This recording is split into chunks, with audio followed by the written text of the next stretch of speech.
오직 예수님, 오직 예수 그리스도의 은혜와 긍휼과 평강이 여러분 가정에 넘칠지어다. 오늘도 길이요 진리요 생명이신 예수님만 전합니다. 오늘의 말씀 사무엘상 16장 1절에서 13절, 사무엘상 16장 1절에서 13절, 중심을 보시는 하나님이라는 제목으로 말씀을 전합니다. 여러분, 사람이 누구를 만나면은 처음 무엇을 먼저 보시죠? 여러분은 누구를 처음 만나면은 무엇을 먼저 보십니까? 대부분의 사람들은 외모를 보면서, 얼굴을 보면서 몇 초 안에 상대를 판단하죠. 말투라든가 얼굴, 이제 관상을 본다고 하죠. 이러면서 바로 그 자리에 이 사람은 이런 사람이겠구나 하면서 쉽게 결론을 내리죠. 조금 대화를 나누면서 직업이라든가 학력이라든가 경제력 이런 것도 판단을 하게 되고, 그리고 사람의 가치를 평가를 하게 됩니다. 오늘 말씀 가운데 사무엘도 예외는 아니었어요. 하나님께서 새로운 왕을 세우라 이렇게 말씀하셨을 때에 사무엘은 이새의 집에 가서 이제 이새의 아이들을, 그 자녀들을 쭉 이제 보게 되는데, 엘리압 이 장남을 보자마자 이 사람이 하나님께서 기름 부으시는 그런 자구나 이렇게 생각을 했어요. 키도 크고 잘생겼고 왕의 풍채를 갖추고 있었다고 생각을 했죠. 자, 그런데 하나님은 사무엘의 생각을 단번에 뒤집어 놓죠. 7절 말씀인데요, 사람은 외모를 보거니와 여호와는 나는 중심을 보시느니라, 이렇게 말씀을 하십니다. 이 한마디는 오늘날 우리에게도 매우 중요한 질문을 던집니다. 하나님은 지금 나를 보실 때 무엇을 보고 계실까? 나의 외모, 나의 여러 가지 겉모습들, 내가 갖춘 여러 가지들, 나의 중심, 무엇을 보실까? 어떤 사람은 사람들에게 인정받고 칭찬받는 사람일 수 있어요. 반대로 사람들에게는 주목받지 못하고 평범하며 심지어 무시당하는 그런 사람일 수도 있어요. 그러나 하나님께서 보시는 기준은 사람의 기준과 전혀 다르다는 것입니다. 사울은 당시 누구나 부러워할 만큼 뛰어난 외모와 조건을 가진 왕이었잖아요. 하지만 하나님은 그를 버리셨다고 했어요. 반면에 다윗, 사울 이후에 나오는 이 다윗은 들판에서 양을 치던 이름 없는 목동이었습니다.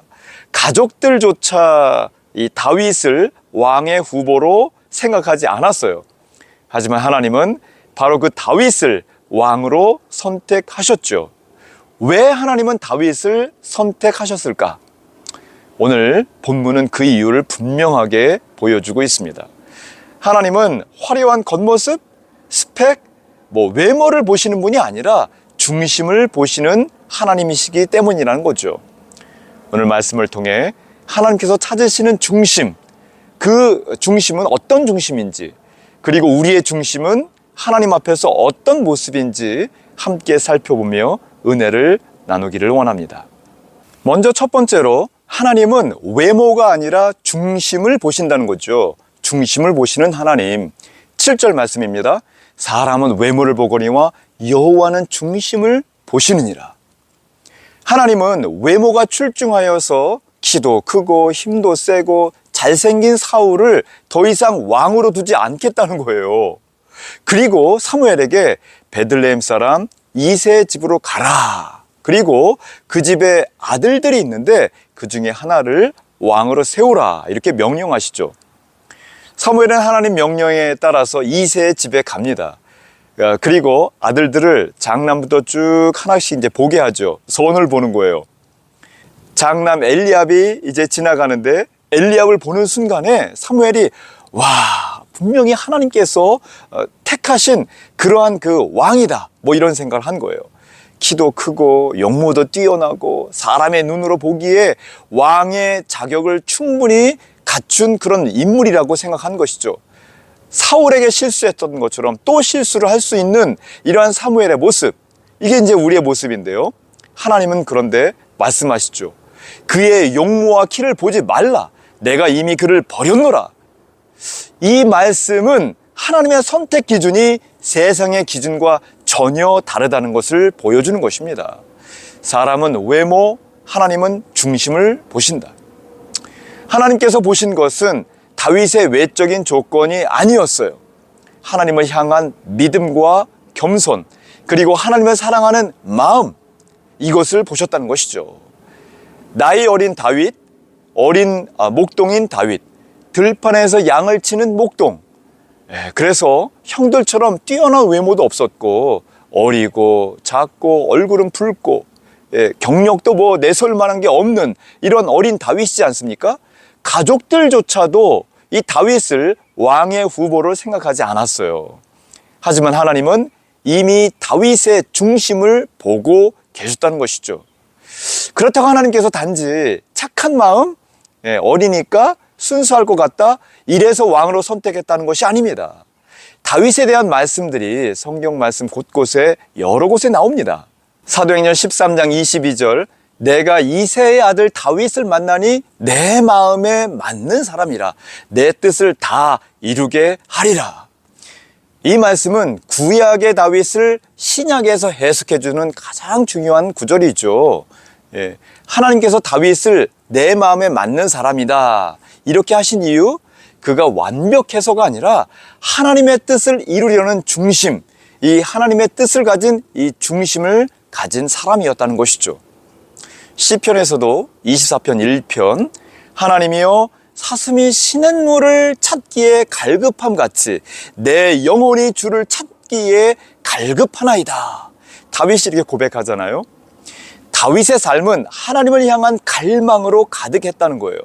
그의 중심은 항상 하나님을 향하고 있었습니다. 다윗은 죄가 없는 사람도 아니었고 완벽한 사람도 아니었어요. 하지만 그는 하나님을 사랑했고 죄를 지으면 회개했으며 하나님의 뜻을 이루기를 원하는 중심을 가진 사람이었다는 것이죠. 다윗은 아무도 보지 않는 들판에서도 하나님 앞에 신실했다는 것입니다. 하나님은 그 중심을 보셨고 때가 되자 그를 왕으로 세우십니다. 오늘 하나님께서도 우리에게, 나에게 물으십니다. 너의 중심은 지금 어디를 향하고 있느냐? 여러분, 주님께서 다시 오시는 날에는 우리의 중심이 모두 드러날 거라고 고린도전서 4장 5절에서 말씀하고 있죠. 외모보다 중심을 보시는 하나님, 주님의 다시 오심을 기다리며 끝까지 신실한 중심으로 살아가시기를 축원합니다. 두 번째로, 하나님은 충성된 중심을 귀하게 여긴다는 거예요. 충성된 중심. 11절 말씀인데요. 보라, 아직 막내가 남았는데 지금 양을 지키나이다. 이새는 아들들을 모두 사무엘 앞에 세웠어요. 하지만 막내 다윗은 부르지도 않았어요. 다윗은 들판에서 양을 지키고 양을 치고 있었죠. 가족들조차 다윗을 왕의 후보로 생각하지 않았던 거예요. 그러나 하나님은 달랐죠. 사람들은 잔치자리에 있는 형들을 보았지만 하나님은 들판에서 맡은 일을 묵묵히 감당하는 다윗을 보고 계셨다는 것입니다. 다윗에게 양을 치는 일, 결코 하찮은 일, 쉬운 일이 아니었어요. 비바람 불기도 하고요. 이 광야에서, 들판에서 뭐 피할 곳이 있습니까? 그냥 바위 틈에 숨기도 하고, 그냥 양들만 바라보며 지내는 거예요. 어떨 때는 사자들이 와서 막 잡아가기도 하고, 늑대들, 곰을 만나기도 하셨다고 했어요. 하나님은 들판에서 이미 골리앗을 이길 믿음을 준비시키고 계셨던 것입니다. 하나님께서는 그 시간을 통해 다윗의 믿음을 훈련시키고 있었다는 것입니다. 책임감, 성실함, 인내와 용기를 빚어 가신 것입니다. 훗날 골리앗 앞에서 담대하게 설 수 있었던 그 믿음도, 이스라엘을 돌보는 왕이 될 수 있었던 그 지도력도 모두 이 들판에서 하나님과 동행하며 준비된 결과였다는 것이죠. 예수님은 말씀하십니다. 마태복음 25장 21절, 내가 지극히 작은 것에 충성하였음에 많은 것을 내게 맡기리라. 여러분, 하나님은 언제나 큰 일을 맡기시기 전에 작은 일에서 충성된 사람을 먼저 시험하고 준비시키죠. 교회에서 큰 직분보다 하나님께서 맡기신 작은 사명에 신실해야 한다는 것입니다. 가정에서도, 직장에서도, 아무도 알아주지 않아도, 아무도 보지 않는 그 자리에서도 하나님을 위해 충성하는 삶이 복음에 합당한 삶이라는 것입니다. 다윗은 들판에서 홀로 양을 돌볼 때 자신이 장차 왕이 될 거라고는 상상하지 못했을 거예요. 그러나 하나님은 그 작은 충성을 기억하셨고 정하신 때에 그를 이스라엘의 왕으로 세우셨어요. 우리도 마찬가지입니다. 오늘의 숨은 충성은 결코 헛되지 않는 거예요. 작은 거, 그리고 보이지 않는 거, 그러나 그곳에서 열심히 그리고 신실하게 충성스럽게 주님의 말씀에 순종하여서 그 충성 감당하는 것이죠. 주님께서는 다시 오시는 날 모든 충성을 기억하시고 의의 면류관과 영원한 상급으로 갚아주실 것입니다. 혹시 지금 여러분 있는 자리가 너무 작고 보잘것없게 느껴지십니까? 아무도 알아주지 않아서 낙심하고 있습니까? 여러분 기억하십시오. 사람들은 결과를 보지만 하나님은 충성을 보신다는 거예요. 사람들은 무대 위를 보지만 하나님은 들판을 보고 계십니다. 오늘도 하나님은 보이지 않는 자리에서 신실하게 살아가는 사람을 찾고 계십니다. 그리고 하나님은 복음의 은혜에 감사하며 작은 일에 충성하는 사람, 주님의 다시 오심을 바라보며 끝까지 맡은 사명을 감당하는 사람을 통해 하나님의 나라를 이루어 가시는 거예요. 그러므로 여러분, 오늘 맡겨진 작은 일에 끝까지 충성하는 중심으로 살아가시기를 축원합니다. 세 번째로, 하나님은 중심이 준비된 사람에게 기름을 부으신다는 거예요. 준비된 사람에게 기름을 붓는다. 13절 말씀이죠. 사무엘이 기름을 부었더니 여호와의 영에 크게 감동하시니라. 외모보다 중심을 보시되 신실하고 충성된 중심을 보신 하나님, 마침내 사무엘을 통해 다윗에게 기름을 부으시죠. 이것은 단순한 의식이 아니라 하나님께서 다윗을 이스라엘의 왕으로 선택하였다는 공식적인 선언입니다. 더 나아가서 성령께서 다윗에게 임하셔서 앞으로 감당해야 할 사명을 위해 능력을 부어 주신 것입니다. 그러나 기름 부음을 받았다고 해서 곧바로 왕위에 오른 것도 아니고 순탄하게 평탄하게 탄탄대로를 걷게 되었다 이런 것도 아니에요. 오히려 이 기름 부음 받은 후에 다윗은 많은 어려움을 당하죠. 고난을 당합니다.